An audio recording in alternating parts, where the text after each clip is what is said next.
we have got another great show tonight, so I want to get right to our guests to really maximize our time. So those of you who are listening, who are familiar with my Faking Space series on my YouTube channel, Paul and the Plane, and the last 7 episodes I produced will recognize the name Scott Henderson, who's invested more than 10,000 hours into analyzing every photograph, video, mission log, transcript, news report, you name it, etc., whatever he could get his hands on about the Apollo moon missions.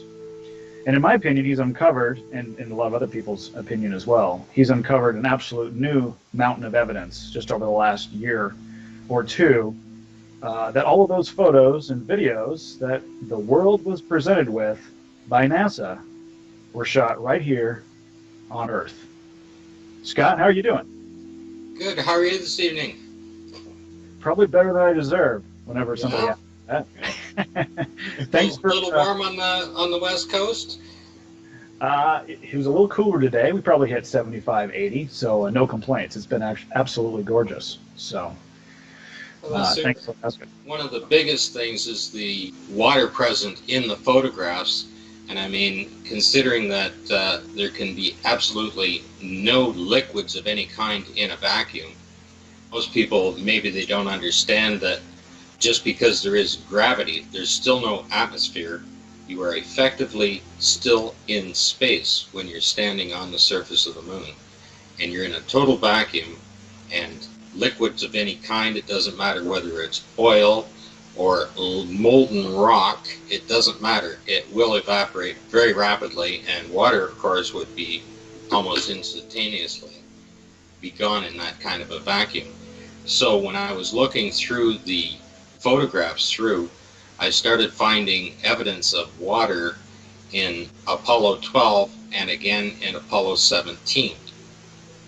And the fact that the presence of the water is not hidden is absolutely astonishing, that nobody before me, and considering the number of people who have studied and analyzed these photographs, have never seen or understood the presence of water in these photographs.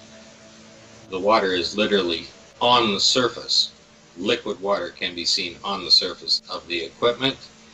And of course, the Apollo 17 flag is very wet, as well as the astronauts that are standing beside it also have mud on their suits. And not only was there mud on their suits, somebody washed it off when they continued taking photographs, and you can see that it's washed off. Well, and the suit is now wet. You know, they must have had a hose, you know, that they could just wash stuff off with, right? If you get dirty, you know, you're about ready to take some landmark, milestone photographs. You're on the moon, right? You got to look your best. You got to wash that dirt off you first, right? I did read one university physicist claimed that they kept the lenses of the camera clean from the amount of dust by using wet wipes. Which is, whoops. I guess you could if you were inside the spacecraft, but that's not where they were using the cameras. Exactly. It'd be fine when you're cleaning them up, but when they were changing the cartridges out, he claimed they were using wet wipes on the cartridges before they put them in to make sure the dust was off them. Quite hilarious when you see those type of things, and that people will actually believe that because they are an instructor or a physicist or a professor, right, that are telling you these things. You just naturally assume that their information is correct. Why would they want to lie to you? That's something that, you know, I think we have a problem with many things. You know, if somebody in what we, in the general public, would perceive as in a position of authority, whether that's a professor of university or a scientist, somebody with a bunch of letters after their name, lots of education, therefore they must know better than you, and what they say must be true. So we very simply dismiss that.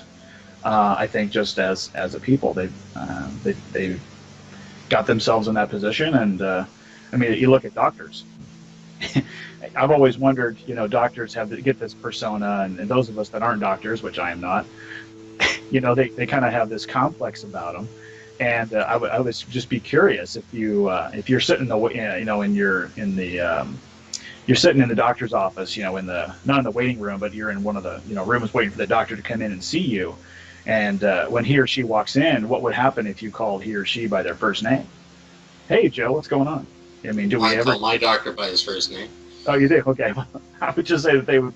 Mine would probably be taken aback, like, "Whoa, it's Doctor." You know, I mean, But I've known him for over 30 years.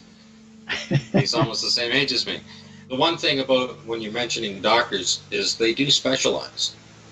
And what happens when you're looking at the moon landings and things like that, you have people coming on and making statements, and you think that they actually understand what it is. Like if you take a theoretical physicist, he doesn't know anything about rocket science. He knows about small particles in space or things that are moving around or what he perceives to be space. They're looking at the stars. They're imagining things. As a matter of fact, I will quote a theoretical physicist, and he said, theorist is called a theorist because they have no facts. They have to operate. And this man that quoted that is a theorist, but he doesn't know anything about rocket technology. He's never wheeled a wrench on a car. He wouldn't know how to change a tire or anything else. How would he know that the rocket can be propelled and capable of traveling that distance? Yet he'll stand there and say that it is. Yep. But a guy that's a rocket scientist also is specialized. The guy that needs to build the spacecraft to contain humans and keep them alive in space and protect them from the radiation and the incredible Torr value of the vacuum of space, right? That's a whole different technology, and we don't hear from those people. Exactly. Right? They're not standing up there saying man landed on the moon. Interesting. But when I look at a theoretical physicist, I mean, if you want to become a physicist and be a theoretical physicist, they have very vivid imaginations. They're incredibly intelligent people, no doubt. They look at a few lights in the sky, they look at a few things from a telescope, and they imagine how all of this went together. And that is their theory, and nobody can prove them wrong, so they're a standalone, because you can't say, oh, that little spot in the sky doesn't have helium surrounding it, or it doesn't have this, or it doesn't have that. No, they're the one that created it. But if you want to become part of their team, you have to join in the same dream, right? If you want to go into string theory and get a PhD in it, and we used to call years ago people with PhDs that it was just piled high and deep. Well, for theoretical physicists, PhD means people having dreams. You hit the nail on the head. Reading back through the Apollo files, by about 1965, they had an anti-fogging for the inside of the helmets. It wasn't just developed for that, it was developed for scuba diving as well. Jacques Cousteau had the same stuff, a film that they wiped on the inside to stop the fogging. So they can't say that in this day and age that they don't have it. Let's take a call. Did you have a question about it, or just gonna chime in with your agreement? What do you think about that video of the astronauts getting interviewed about going to the moon and swearing on the Holy Bible, but they won't, but they kick the interviewer instead? Oh yeah, you're talking about the famous Bart Sibrel documentary, I assume. Scott, what did you think about that? I mean, the first time you saw it, what were your impressions? Well, I've watched all of the videos on Bart Sibrel swearing people in, and of course, anytime he says anything about perjury, right, they'd take their hand off the Bible. I mean, he was rather aggressive with Buzz Aldrin, and you have to realize that the astronauts were very A-class personality people, and if you get them excited even when they're 80 years old, they're liable to take a swing at you. You know, at the time, I believe that the astronauts had quite a different mindset. I think they had a dedication to their nation. They were the front fighting men in the Cold War, so they had a duty to their country there, but they also had a duty to their 3 fallen comrades. I think that's one of the reasons why they took the photographs the way they did.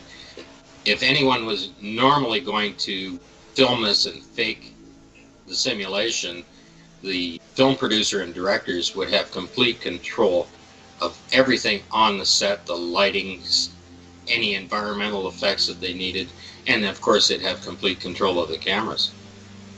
That didn't happen when they were doing these missions. The astronauts took those pictures. And it's the only time they could document and record the actual event as it happens, what was really happening in it, showing the fraud. And when they were far enough away from the rest of the crew, because nobody could walk out on that set, they couldn't put their footprints out there. When they're far enough away, they're literally digging the stuff up out of the ground and showing it to you. They're splitting rocks open and showing you that it's a fake rock, but there's just automotive parts inside of it. There's one in Apollo 15, they actually dug a trench so that they could stand the rock up on its end and show you what is underneath it. Show you how that rock was constructed.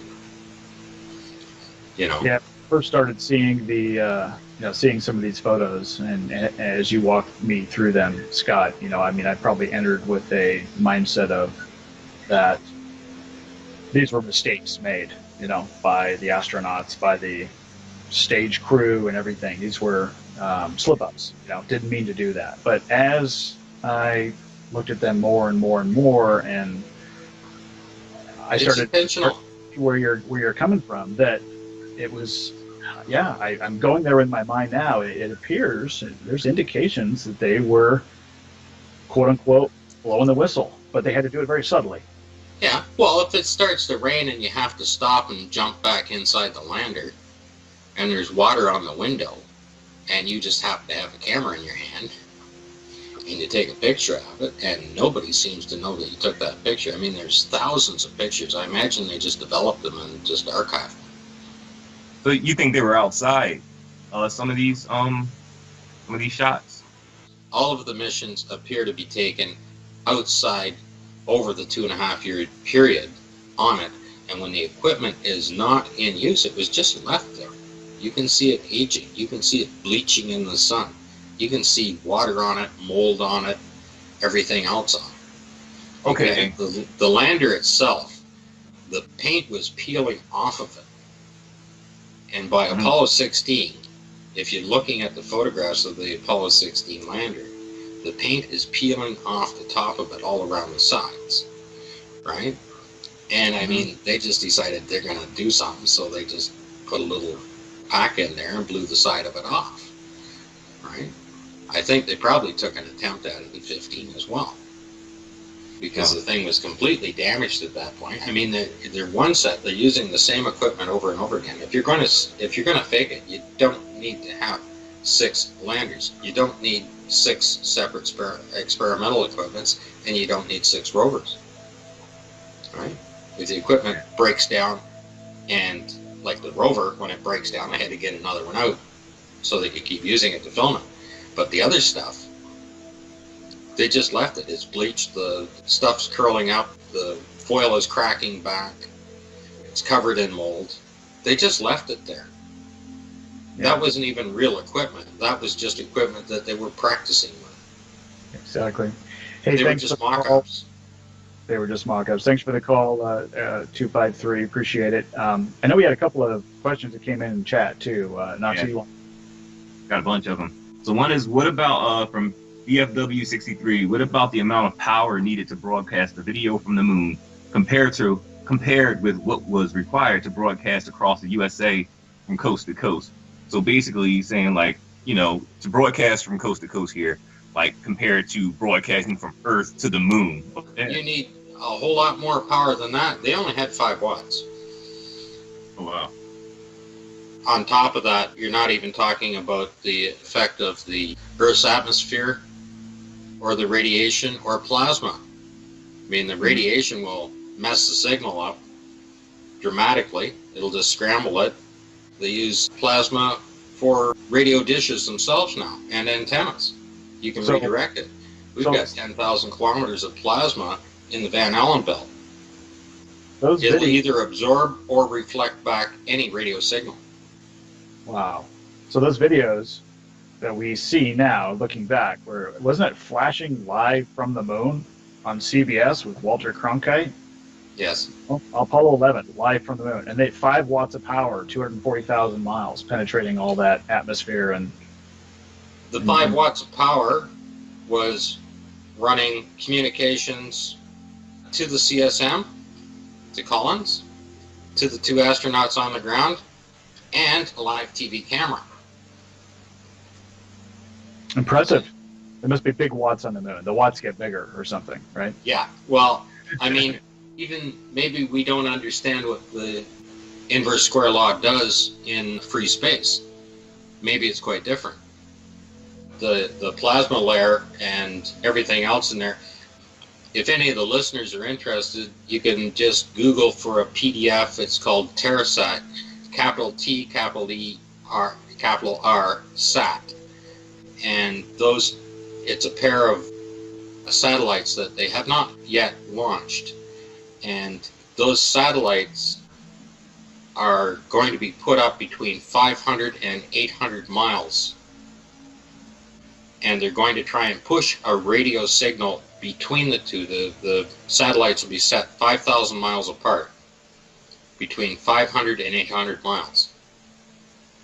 And they're going to try and push a radio signal through, and all the data is on there on how they're going to do it and all the devices that they have. It's quite detailed on it. And that's the Terrasat PDF. And you can look that up, and you're still below the Van Allen belt. Right. And they can't push a signal past 500 miles. And then if you look at the Van Allen probes, and they're supposed to be running a elliptical orbit from between 20,000 miles out down to 400 miles. The satellite on its perigee, on its lowest part of the orbit as it comes around the Earth, is transferring data at 432 miles at 16 bits a second. That's 2014 technology. And it can do it for 20 minutes. After it goes back out on the elliptical, they lose contact with it until it comes back around.